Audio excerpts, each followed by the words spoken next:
नमस्कार विद्यार्थी मित्रांनो. पुन्हा एकदा तुमच्या सर्वांचं नेस अकॅडमी ह्या एज्युकेशन प्लॅटफॉर्मवर हार्दिक स्वागत. बघा इथं संयुक्त गट ब या एक्झाम रिलेटेड पूर्ण लेक्चर सिरीज सुरू आहे. तर कंटिन्यू आपण हे लेक्चर सिरीज कंडक्ट करतोय. डेली 6ला असते, पण वेगवेगळे लेक्चर्स अरेंज करून. माझे थोडेसे तिकडे लेक्चर असले की थोडा टाइम शफल होतो. तुम्हाला जर अपडेट पाहिजे असेल तर खाली टेलिग्राम ग्रुपची लिंक दिलेली आहे, त्या टेलिग्राम ग्रुपला नक्की जॉईन करा अपडेटसाठी.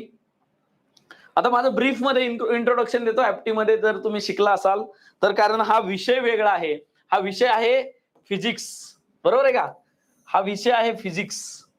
आता फिजिक्स हा म्हटलं की एमपीएससीच्या पोरांना थोडं असं ऐकलंय मी की भीती वाटायला सुरुवात होते. टेन्शन घेऊ नका. फिजिक्स हा एकदम सोपा विषय आहे. तुम्हाला वाटत असेल की त्यामध्ये न्यूमरिकल्स असतात. फिजिक्स म्हटलं की न्यूमरिकल्स, आणि न्यूमरिकल्स म्हणलं की आम्ही मागे. असं काहीच नाहीये. जर तुम्हाला कन्सेप्च्युअल सॉरी जर तुम्हाला कन्सेप्च्युअल अंडरस्टँडिंग झाली, फिजिक्स हा टेक्निकल विषय आहे, पण त्याच्यामध्ये जर तुम्हाला कन्सेप्च्युअल अंडरस्टँडिंग आणि एकदम सोप्या पद्धतीने जर झाली, तर त्यामध्ये जे काही क्वेश्चन विचारतात ते तुम्ही इझिली सॉल्व्ह करू शकता. मी अनालिसिस केलं पेपरचं. आज आपल्याला हेच ऐकायचंय की संयुक्त आपली गट ब ची परीक्षा येणार आहे, किंवा राज्यसेवा प्रीला तुम्ही प्रिपेअर करत असाल फिजिक्ससाठी, तर कसं प्रिपरेशन केलं पाहिजे, काय वे असला पाहिजे, फिजिक्सचं इंट्रोडक्शन काय आहे, कुठनं क्वेश्चन येतात, काय होतं, हे सगळ्या बाबतीत आज आपल्याला डिस्कशन करायचंय. ओके. मी फिजिक्स आज पहिल्यांदा शिकवत नाही. फिजिक्स मी मागचे 4 ते 5 वर्ष आकाश इन्स्टिट्यूट IIT JEE इथं शिकवतो. मॅग्नेटिक सर्किट आणि इलेक्ट्रोमॅग्नेटिझम ह्या विषयामध्ये शिकवतो. त्यामुळे टेन्शन घेऊ नका, तुम्हाला जेईच्या लेवलचं शिकवणार नाही. कारण जेई एक्झाम तुम्ही जर बघितली असेल तर भरपूर टफ लेवलची, one of the toughest exam of India असं म्हटलं जातं, आणि ती आहे. पण त्यामध्ये काय लागतं, किती डेप्थ लागते. पण मी जर तुमचा सिलेबस बघितला, पूर्ण बघितला, तर एकदम चिल्लर सिलेबस आहे तुमचा, एकदम चिल्लर. काहीच नाही त्यात, काहीच नाही. त्यामुळे टेन्शन घेऊ नका. फक्त एक अर्धा तास माझ्यासाठी द्या. काय फिजिक्स मधनं येतंय, कशावर क्वेश्चन येत आहेत, कशा वेळेने अभ्यास करायचा, हे सगळ्या ज्या गोष्टी आहेत त्या येणाऱ्या 10 ते 15 मिनिटांमध्ये तुमच्या क्लेरिफाय होणार आहेत. ओके, चला मग. आणि मी वर्किंग मध्ये आहे. मी आहे government of India, ONGC organisation आहे गव्हर्नमेंट ऑफ इंडियाचं. तिथं इलेक्ट्रिकल इंजिनियर म्हणून काम करतोय. माझं बीटेक झालेलं आहे. ओके, चला. माझ्याबद्दल इन्फॉर्मेशन जरा जास्त झाली. असो, चला. हा, आता फिजिक्स म्हणलं की फिजिक्स भौतिक शास्त्र, थोडं मराठी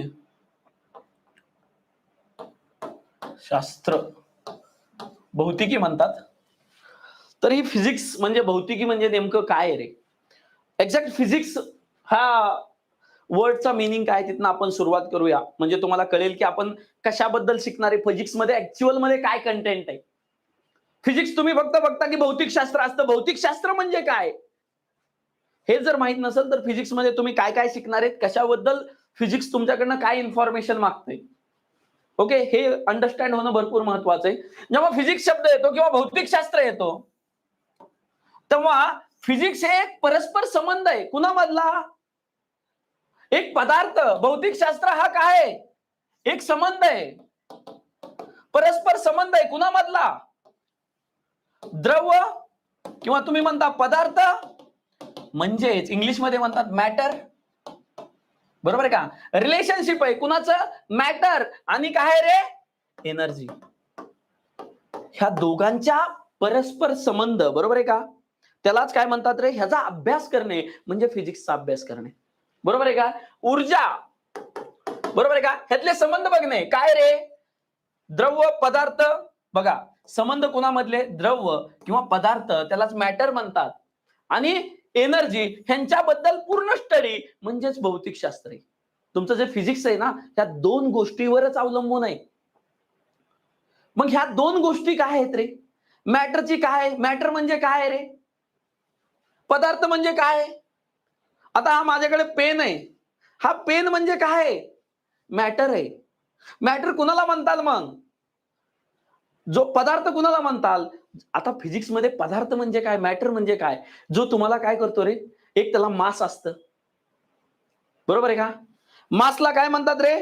द्रवमान, ज्याला मास आहे, बरोबर आहे का? आता ह्यानी ह्या रूम मध्ये, आता हा बोर्ड आहे, हा काय आहे? पदार्थ आहे, मॅटर आहे, बरोबर आहे का? ह्याला मास आहे, काहीतरी काय आहे? मास आहे. आणि ह्याचं काय रे? स्पेस आहे. म्हणजे ज्या गोष्टीला, बरोबर आहे का?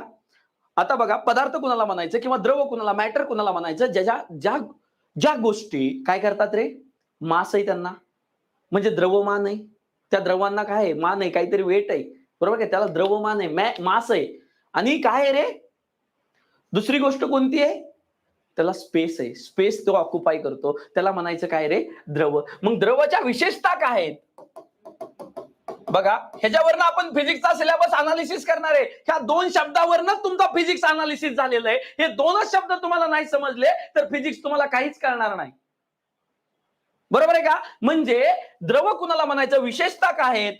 ज्यामध्ये जागा व्यापलेली असते. बघा, द्रवामध्ये द्रव कोण असतात, ते काय करतात? ते जागा व्यापतात, म्हणजेच ऑक्युपाय द स्पेस.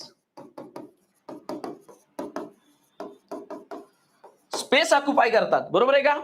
आणि मी आणखीन एक तुम्हाला नोट देतो की तुम्ही अभ्यास करताना मराठी आणि इंग्लिश दोन्ही पण पॅरलली वाचत चाला. कारण कोणते शब्द असतात, आता मास, द्रवमान म्हणणं थोडंसं अवघड, पण मास हा रेग्युलर बोलण्यामधला शब्द आहे, त्यामुळे ते रेग्युलर बोलणारे शब्द मी रेग्युलरच यूज करेन. कळालं का? ओके. एनर्जी, ऊर्जा, एनर्जी ही तुम्हाला समजेल, ऊर्जा आहे तीच. त्यामुळे थोडस जे होईल अंडरस्टँड करत जावा. बघा, जागा व्यापते आणि त्याला काय असतं? द्रवमान असतं. नेक्स्ट प्रॉपर्टी काय आहे? द्रवमान. ओके ओके, त्याला काय असतं रे? द्रवमान असतं, म्हणजेच मास. ओके, त्याला काय असतं? मास असतं. बाकी काय डिफिकल्टी? बाकी डिफिकल्टी? हा, मास वरनं मला आठवलं, बरोबर आहे का? हा काय? मास आहे, सॉरी, हे मास आहे आपला, बरोबर आहे का? द्रवमान आहे. ह्याच्यावरनं एक theory of conservation of mass आठवती का रे फिजिक्स मधली? कन्झर्वेशन ऑफ मास अभ्यास केलेला असेल तर कुणी दिली ती? द्रवमान संरक्षण जो काही तुमचा सिद्धांत आहे, लॉ ऑफ कन्झर्वेशन ऑफ मास, कुणी दिलता? हा, चला, हा नेक्स्ट. हा, द्रवमानावरून आठवलं. बघा, अभ्यास करताना अशा पद्धतीने करायचा. लॉ ऑफ कन्झर्वेशन ऑफ मास म्हणजे द्रवमान संरक्षण नियम, सिद्धांत, सॉरी, लॉ ना, सिद्धांत, बरोबर आहे का? हा सिद्धांत कुणी दिलता रे? हा तुमच्या केमिस्ट्रीमध्ये पण सायंटिस्ट आहे, ज्याने तो द्रवमानाचा सिद्धांत दिला, कन्झर्वेशन ऑफ मास. कुणी दिला? लेवायझर. लक्षात ठेवा, लेवायझर. कितला दिला? 1789 ला त्याने हे काय दिला? लॉ ऑफ कन्झर्वेशन ऑफ मास दिला. ओके. मग हा लॉ ऑफ कन्झर्वेशन ऑफ मास, अजून लेवायझर म्हणलं की तुम्हाला आणखीन कुठेतरी आठवलं असेल. चला, केमिस्ट्रीमध्ये चला, एकदम फेमस नाव आहे लेवायझर. काय? मॉडर्न केमिस्ट्रीचा बाप आहे, फादर ऑफ मॉडर्न केमिस्ट्री, बरोबर आहे ना रे? काय यांना अजून काय म्हणतात रे? Modern chemistry father. हा, असे क्वेश्चन तुम्हाला विचारू शकतात, बरोबर आहे का? त्यामुळे अभ्यास करताना एखादी कन्सेप्ट आली की त्याबद्दल पूर्ण निपटूनच टाकायचं, ठेवायचंच नाही. ओके. हा, चला, आपण कुठे होतो विसरलो मी. हा, कसं आहे, एवढ्या डेप्थ मध्ये केल्याशिवाय तुम्हाला क्वेश्चनची तुम्हाला जी आहे ती कॉन्फिडन्स येणार नाही. प्रत्येक विषय असा कॉन्फिडन्सली करायचा असेल तर तुम्हाला तेवढं त्याच्या डीप मध्ये जावं लागेल. हा हा, ते जेईला शिकवलंय, त्यामुळे लॉ ऑफ कन्झर्वेशन ऑफ मास आणि ते डिटेल मध्ये जावं लागतं. तसे क्वेश्चन तुम्हाला पण पडलेले आहेत. ओके, तुम्ही पाठ करत असता तर पाठ करायची गरज नाही. ओके, आता बघितलं आपण द्रव्य बद्दल बघितलं, पदार्थाबद्दल बघितलं, आता आपण बघतोय एनर्जी बद्दल. एनर्जी म्हणजे काय रे बाळांनो? एनर्जी म्हणजे काय? ऊर्जा. दिसतीये का ऊर्जा? आता साऊंड आहे, दिसतोय का? बरोबर आहे का? लाईट आहे, वेव्ह आहेत, बरोबर आहे का? ती दिसतात का? नाही. त्यांना काय मास आहे का? बरोबर आहे का? ही बल्ब आहे, इथं प्रकाश पडलेला आहे. ह्यानी स्पेस ऑक्युपाय केलाय म्हणतात का? नाही. ह्याला मास आहे का? नाही, म्हणजे निग्लिजिबल आहे. बरोबर आहे का? बरोबर आहे का? म्हणजे ह्या काय करतात, ज्या ऊर्जा असतात त्या काय करत नाहीत, जागा व्यापत नाहीत. काय करत नाहीत? जागा व्यापत नाहीत. आणि त्याचं मास जे असतं, जरी असलं त्या वेव्हचं काही वजन असलं तरी निग्लिजिबल मासच्या. आता या लाईटचं वजन किती म्हटलं तर काय सांगताल रे? 1 केजी 2 केजी असं सांगताल का? नाही. म्हणजे हे काय असतं रे? निग्लिजिबल असतं. म्हणजेच काय असतं रे? तुम्ही ते टाळू पण शकता. इतकं कमी असतं. कळालं का? म्हणजे जागा व्यापत नाही. आणि दुसरी गोष्ट काय होते रे? दुसरी गोष्ट ह्याच्यामध्ये जागा व्यापत नाही. मास म्हणजे द्रव्यमान काय असतं? द्रव्यमान कमी असते. अति कमी, अति कमी. निग्लिजिबल मध्ये अति कमी. ओके, ह्या गोष्टी ऊर्जा आणि हे झालं. ह्या दोघांचं तुम्हाला स्टडी करायचं म्हणजे भौतिकशास्त्र स्टडी करायचंय. बरोबर आहे का? मग मला सांगा रे, ह्या दोघांमध्ये रिलेशन कुणी सांगितलं रे? हा द्रव आहे, बरोबर आहे का? किंवा पदार्थ आहे. बघा नेक्स्ट, द्रव आहे, पदार्थ आहे आणि ऊर्जा आहे. ऊर्जा म्हणजे एनर्जी. ओके, हा मॅटर आहे. ओके, ह्या दोघांमध्ये रिलेशन कुणी सांगितलं रे? रिलेशन, ह्या दोघांमधलं परस्पर संबंध कुणी सांगितलं? बघा, हा द्रव पदार्थामध्ये जाऊ शकतो किंवा ही ऊर्जा द्रवामध्ये येऊ शकते असं कुणी सांगितलं? कुणी सांगितलं? फास्ट कुणी? अन्स्टाईनने. बरोबर का? अल्बर्ट अन्स्टाईनने सांगितलं. बरोबर आहे का? त्यालाच काय म्हणतात? Theory of relativity. काय सांगितलं? ती म्हणजेच काय रे? थेअरी ऑफ रिलेटिव्हिटी म्हणजेच तुमच्यामध्ये काय म्हणतात रे त्याला मराठीतनं? सापेक्षतेचा नियम. बरोबर आहे का? सापेक्षतेचा सिद्धांत, लॉ ऑफ रिलेटिव्हिटी. आणि लॉ ऑफ रिलेटिव्हिटीचं काय मिनिंग आहे? तुम्ही द्रवाचं रूपांतर ऊर्जेमध्ये करू शकता आणि ऊर्जेचं रूपांतर द्रवामध्ये करू शकता. हे पहिल्यांदा कुणी सांगितलं? अल्बर्ट आइन्स्टाईननी सांगितलं. मग अल्बर्ट आइन्स्टाईन काय सांगतात? की ती जे आहे ते कधी करू शकता? m = c². ह्यालाच आइन्स्टाईन इक्वेशन पण म्हणतात. आइन्स्टाईन इक्वेशन, बरोबर आहे का? आइन्स्टाईन इक्वेशन पण म्हणतात. आणि हे कुणाच्या मार्फत सांगितलं? ह्या सिद्धांताला म्हणतात, तुमच्या मराठीमध्ये म्हणतात सापेक्षतेचा सिद्धांत, आणि इंग्लिश मध्ये म्हणतात थेअरी ऑफ रिलेटिव्हिटी.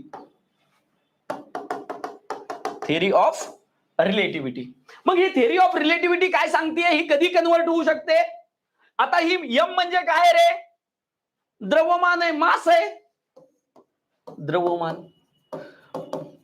आणि हे सी म्हणजे काय आहे? सी म्हणजे काय आहे? Velocity of light. बरोबर आहे का? व्हेलॉसिटी ऑफ लाईट ही काय आहे? Velocity of light. Velocity of light किती आहे? व्हेलॉसिटी ऑफ लाईट काय आहे? व्हेलॉसिटी ऑफ लाईट काय आहे? velocity of light is equal to 3 × 10⁸ metre per second. मग आइन्स्टाईनने काय सांगितलं? सापेक्षतेच्या नियमामध्ये काय सांगितलं? जर तुम्हाला ई म्हणजे एनर्जी मध्ये जर तुम्हाला एखादा द्रव्यमान म्हणजे मॅटर, बरोबर आहे का?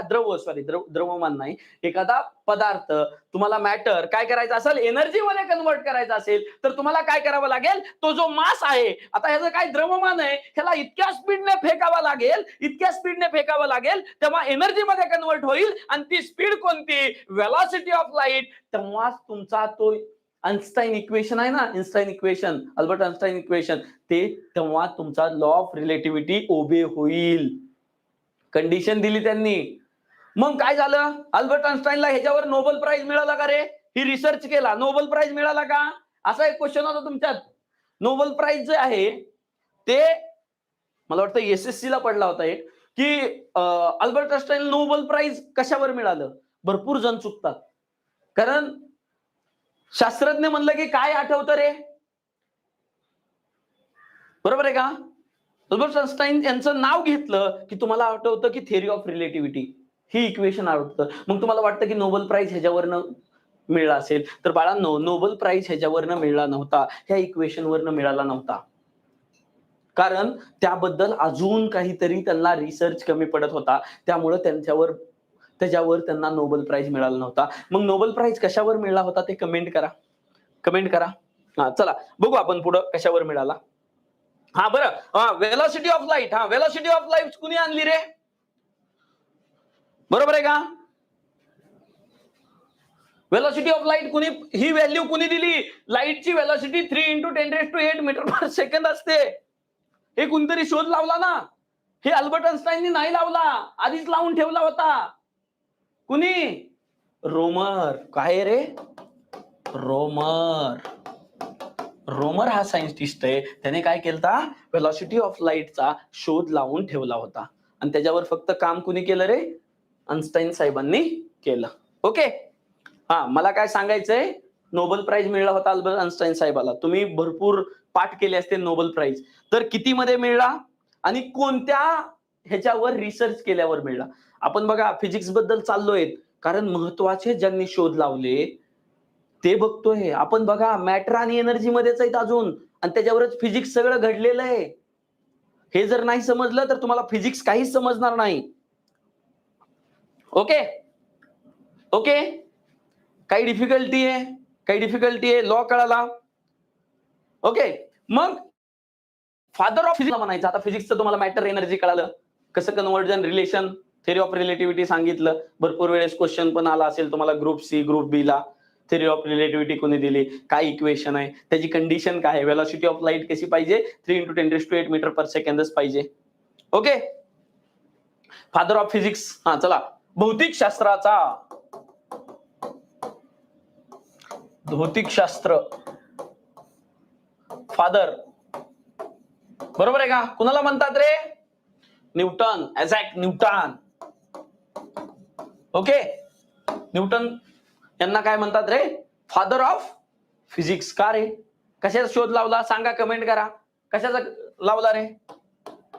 ग्रॅव्हिटेशन, गुरुत्वाकर्षणाचा काय लावला? शोध लावला.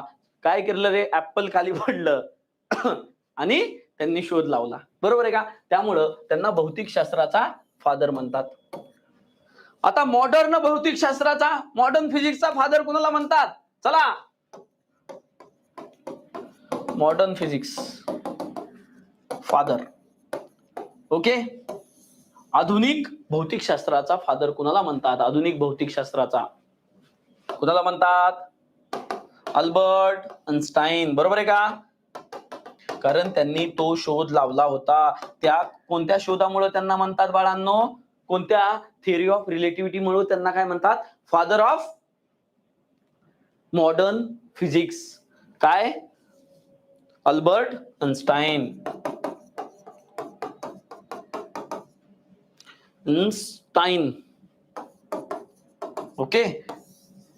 अल्बर्ट आइन्स्टाईन यांनी कशाचा शोध लावला होता? E=mc², थेअरी ऑफ रिलेटिव्हिटी, किंवा त्याला मराठीत म्हणतात सापेक्षतेचा नियम. बरोबर आहे ना? सापेक्षतेचा नियम. काही डिफिकल्टी? मला वाटतं काही डिफिकल्टी नसायला पाहिजे. ओके. हे कळालं फिजिक्स. आता फिजिक्स कशामध्ये क्लासिफाय केलंय? या दोन शास्त्रज्ञांनी फिजिक्स केलंय. आणि आताच्या काळात बघा, मॉडर्न फिजिक्सचा फादर यांना म्हणतात. आधुनिक आइन्स्टाईन कुणाला म्हणतात? बरोबर आहे का? Albert Einstein. आधुनिक आइन्स्टाईन कुणाला म्हणतात? तर कुणाला म्हणतात रे? स्टीफन हॉकिंगला. कुणाला? स्टीफन हॉकिंग, ज्यांची की आताच जस्ट काही महिन्यापूर्वी, काही वर्षांपूर्वी काय झाली रे? देहांत झाला. त्यांना पण मॉडर्न आइन्स्टाईन पण म्हणतात, कारण त्यांनी भरपूर सारे रिसर्च केले फिजिक्सच्या रिलेटेड. ओके.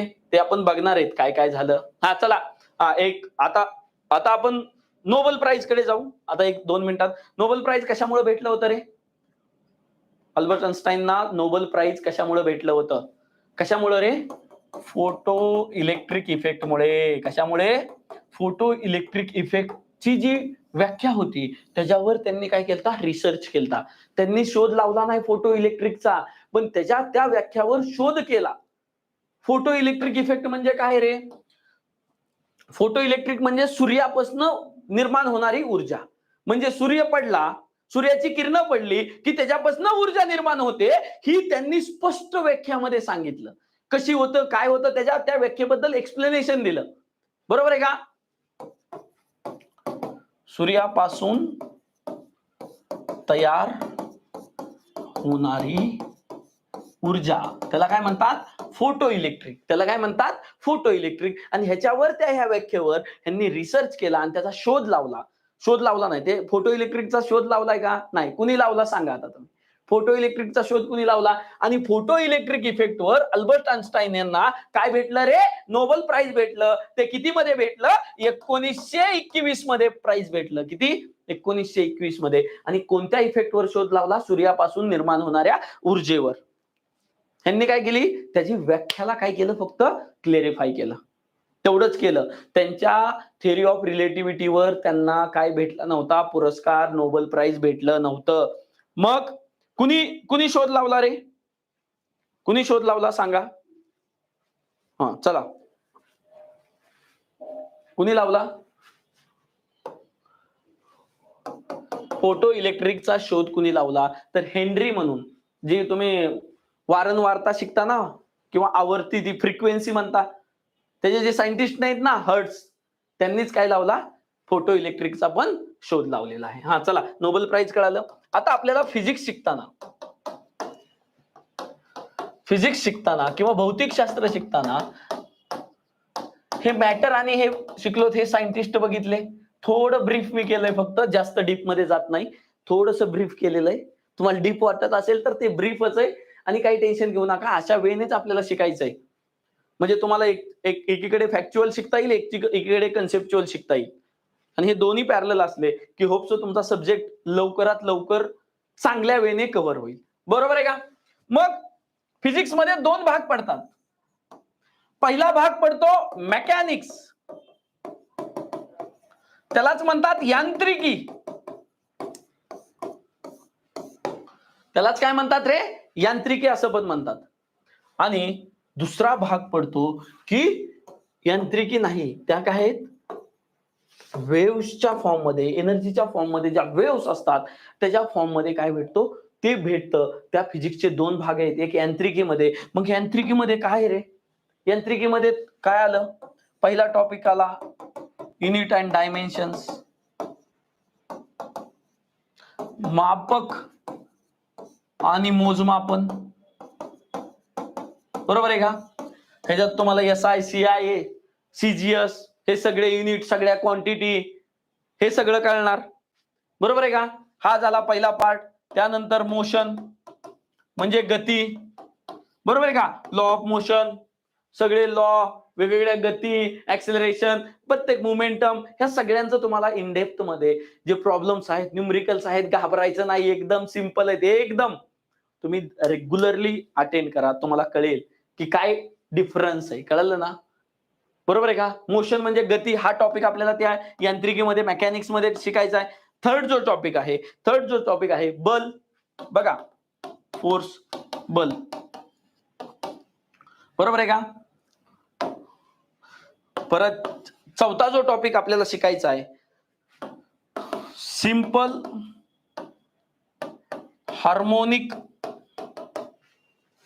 Harmonic motion. हा वेगळा टॉपिक मी घेतलेला आहे, मुद्दामून क्लासिफाय करताना वेगळा टॉपिक घेतलेला आहे. त्याला म्हणतात सरळ आवर्त गती. सरळ आवर्त गती. ओके, हा एक टॉपिक आपल्याला कव्हर करायचा आहे. ज्या वेने मी लिहितोय त्या वेने तुमचे सगळे लेक्चर्स होतील. बरोबर आहे का? आता जो 5वा टॉपिक आपण कव्हर करणार आहे तो आहे ग्रॅव्हिटेशन, गुरुत्वाकर्षण. ग्रॅव्हिटेशनचा शोध कुणी लावलाय रे? न्यूटनने. न्यूटन साहेबांनी शोध लावला. पण ग्रॅव्हिटेशनचा जो जी कॉन्स्टंट आहे ना, तो कुणी दिला मला सांगा? जी कॉन्स्टंट, ग्रॅव्हिटेशन कॉन्स्टंट सगळ्यांना माहित असेल, 9.81. बरोबर आहे का? हा कॉन्स्टंट सगळ्यांना माहिती आहे ना. तो शोध कुणी लावला? सगळे शोध न्यूटनने लावले नाही. पूर्ण ग्रॅव्हिटेशनचा त्यातला जीचा शोध कुणी लावला सांगा?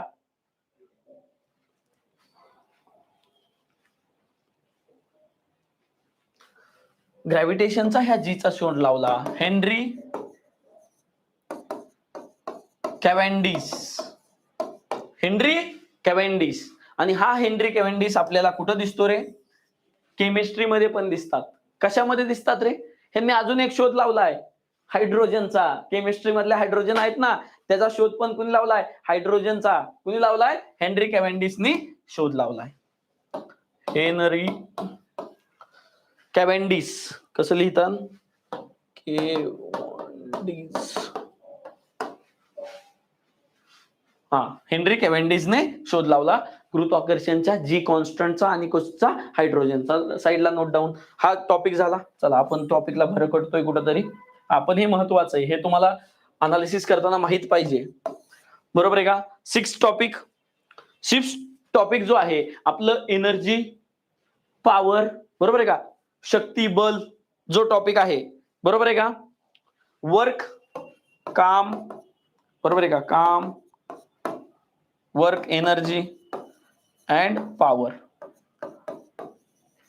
काम, ऊर्जा व शक्ती.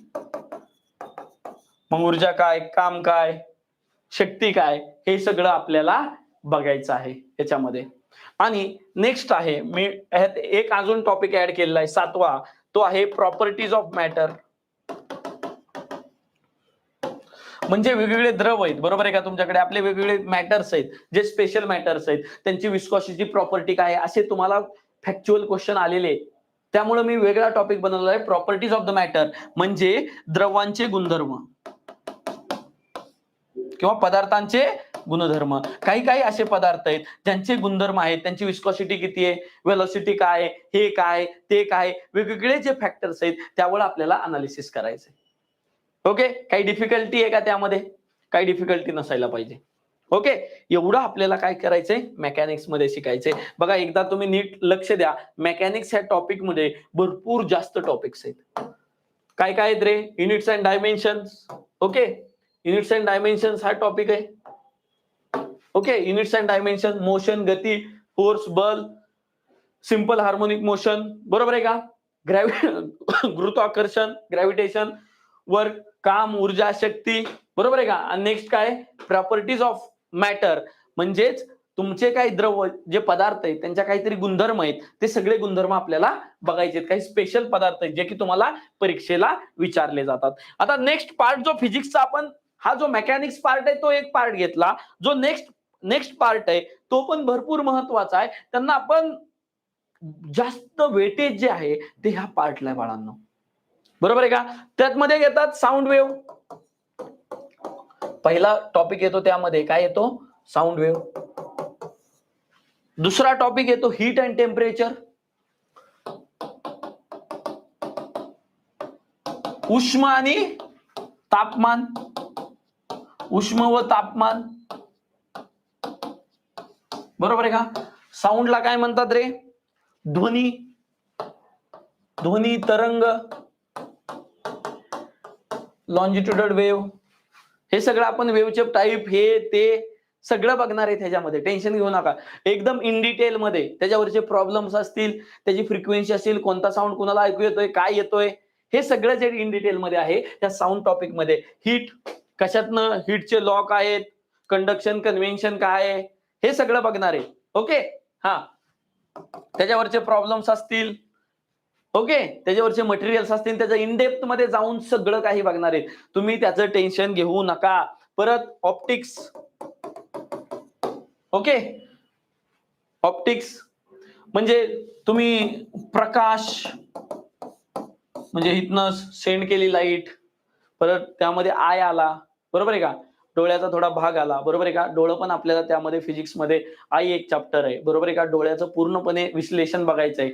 आणि प्रकाश, एखादा प्रिझम असेल, बरोबर, रिफ्लेक्शन, रिफ्रॅक्शन, हे सगळ्या काही कन्सेप्ट आहेत ह्या बघायच्या आहेत. हा महत्वाचा टॉपिक आहे. तुम्हाला जर वेळेस ह्या टॉपिकवरनं क्वेश्चन येतोय, मी अनालिसिस केलेलं आहे, मी तुम्हाला सांगतो की कोणते महत्वाचे आहेत. लास्टला आपण ब्रीफ करूया, बरोबर आहे का? आता नेक्स्ट जो टॉपिक आहे सगळ्यांच्या डोक्यावरनं जातो, इलेक्ट्रिसिटी. भरपूर जण मला म्हणतात की इलेक्ट्रिसिटी म्हणजे विद्युत ऊर्जा, बरोबर आहे का? इलेक्ट्रिसिटी. मी इलेक्ट्रिकल इंजिनियर आहे, टेन्शन घेऊ नका, तुम्हाला एकदम सिंपल करून सांगेल, बरोबर आहे का? आणि मॅग्नेटायझेशन, सर चुंबक तर कळतच नाही, त्या फ्लक्स काय असतात, वेबर काय असतं, काय त्याची इंटेन्सिटी काय असते, कसले असते, इलेक्ट्रोमॅग्नेट असते, डायमॅग्नेट असते, कोणते मटेरियल काय, हे कसं, सगळं काही एकदम सिंपल आहे, एकदम सिंपल आहे, सगळं सिंपल आहे. आणि तुम्हाला प्रश्न एकदम चिल्लर विचारतात, तुम्हाला एवढी डेप्थ पण विचारत नाहीत. कळालं ना? फक्त तुमचं विश्लेषण एकदम चांगलं पाहिजे. तुमचं previous year question paper analysis पाहिजे. कोणत्या टॉपिकवरनं क्वेश्चन येत आहेत, कोणत्या बीटवर येत आहेत, त्याला जास्त फोकस करणार आहेत आपण शिकवताना. तुम्ही टेन्शन घेऊ नका. बघा मॅग्नेटायझेशन म्हणजे काय रे? चुंबकत्व. Okay okay. नेक्स्ट कोणता राहिला? Magnetisation, electric, optical, sound, heat. अजून कोणता राहिला? आता मी एक ह्यात अजून एक मला वाटतं की कुठले कुठले पॉइंट्स आहेत, मी ते जे आहे ते मॉडर्न फिजिक्स मध्ये टाकतो. आधुनिक भौतिकशास्त्र, जे काही आता रिसर्च असतात त्याला तुम्हाला करंटवर जास्त, म्हणजे ह्यातनं कुठनं प्रश्न येत असेल, जर करंट सध्या काही चालू असेल रिसर्च किंवा ते कुणाला प्राइज काय, हे जे फिजिक्स मध्ये ऍडॉप्टेशन झालेलं आहे त्यामध्ये एक मी पॉइंट टाकलेला आहे. त्यामुळं ह्यामध्ये तुमचं जो फिजिक्स मध्ये करंट चालू आहे तो पण कव्हर अप होण्याचा प्रयत्न होईल. आणि अशा प्रकारे मी पूर्ण सिलेबस डिझाईन केलेला आहे. आणि हा सिलेबस आहे तो तुम्हाला 15 ते 20 लेक्चर लय झाले, एवढ्या लेक्चर्स मध्ये तुम्हाला ओव्हरऑल कम्प्लीट सिलेबस होईल. आणि आउट ऑफ मार्क, आता हे सगळं अनालिसिस झालं, त्याचं मार्क डिस्ट्रीब्युशन कसं असतं बाळांनो, आपण हा जो फिजिक्सचा भाग बघितला, हा 70 to 60% जे क्वेश्चन्स आहेत तुम्हाला आयोगाला विचारलेले, म्हणजे तुम्हाला फिजिक्सवर कंबाईनला 4 ते 5 क्वेश्चन विचारत असतील, बरोबर आहे का? 4 ते 5 क्वेश्चन, तर 3 क्वेश्चन इथनं आलेले आहेत. 3 ते 4, कधी कधी 4 पण क्वेश्चन इथनं आलेले आहेत. ह्या फिजिक्स ह्या पार्ट मधनं, एवढ्या पार्ट मध्ये, म्हणजे महत्वाचा पार्ट जो आहे तो हा आहे. आणि ह्याच्यावरनं बघा मेनली ऑप्टिक्सवर क्वेश्चन आले, इलेक्ट्रिसिटीवर क्वेश्चन आले, आणि मॉडर्न फिजिक्सवर एकदा विचारला होता, त्यामुळे मी तो ऍड केलेला आहे. ह्या 2 टॉपिक वरून भरपूर वेळेस तुम्हाला काय आले रे, क्वेश्चन्स आले आहेत अनालिसिस केलं तर. त्यामुळे लक्षात ठेवा की हा जो फिजिक्सचा पार्ट आहे तो चांगला करायचा, आणि जो मेकॅनिक्स यांत्रिकी भाग आहे त्याच्यामधनं 30 to 40% जे क्वेश्चन आहेत, म्हणजे एक 1 ते 2 क्वेश्चन आहेत ते ह्या भागावरनं डिझाईन होतात. त्यामुळे अभ्यास करताना फिजिक्स 4 ते 5 मार्क म्हणजे बाळांनो भरपूर आहेत, कारण आज राज्यसेवा सगळी इकडे पळाली आहे. आणि फिजिक्सला का घाबरतात रे? प्रॉब्लेम येतात, कळतच नाही त्यांची लँग्वेज. ही तुमच्यामध्ये निगेटिव्हिटी आहे, ती काढून टाका. माझ्यासोबत जॉईन व्हा, एक दिवस जॉईन व्हा, मग तुम्ही ठरवा की कुठं जायचं ते. ओके. होप सो तुम्हाला हा पूर्ण सिलेबस अंडरस्टँड झालेला असेल. फिजिक्स म्हणजे एक्झॅक्ट काय आहे कळालं असेल, आणि फिजिक्सला आपण कसं सिलेबस त्याचा डिझाईन केलेला आहे, त्याच्यावरनं फिजिक्सच्या डेफिनेशनवरनं सगळा सिलेबस डिझाईन केलेला आहे. हे जर माहित नसेल तर तुम्हाला काय माहिती आहे? त्यामुळे बेसिक्स फंडामेंटल पासून ऍडव्हान्स पर्यंत आपल्याला जायचंय. त्यामुळे टेन्शन घेऊ नका. आणि जेवढं काही लेक्चर्स आहेत ते ऑनलाईन नेटच्या प्लॅटफॉर्मवर होतील, त्यामुळे तुम्हाला कुठेही जायची गरज नाही. ओके. अधिक माहितीसाठी टेलिग्रामची लिंक दिलेली आहे. चॅनलला मित्रांपर्यंत हा व्हिडिओ नक्की पाठवा, कारण जी काही गट ब ची प्रिपरेशन करत असेल त्यांना उपयोगीसाठी हा व्हिडिओ ठरू शकतो. त्यामुळं हा व्हिडिओ शेअर करा. आणि आज आपण इथंच थांबू. होप्स तुम्हाला सिलेबस सगळा अंडरस्टँड झालेला असेल, आणि मी जसा सिलेबस लिहिलाय तशाच पद्धतीने मी सिलेबस कंडक्ट करणार आहे. त्यामुळे हा सिलेबस तुम्ही लिहून घ्या. प्रत्येकाचा वेगवेगळा सिलेबस असतो, प्रत्येक टीचरचा, प्रत्येक बुकचा, प्रत्येक पण माझ्या एक्सपिरियन्स नुसार जिथनं क्वेश्चन आलेले आहेत त्यानुसार मी काय केलेलं आहे, सिलेबस डिझाईन केलेला आहे. ओके. आज इथंच थांबू. नेक्स्ट लेक्चरला भेटू. आपलं ऍप्टिट्यूडचं पण चालू आहे. ओके. आज इथंच थांबू. Thank you so much.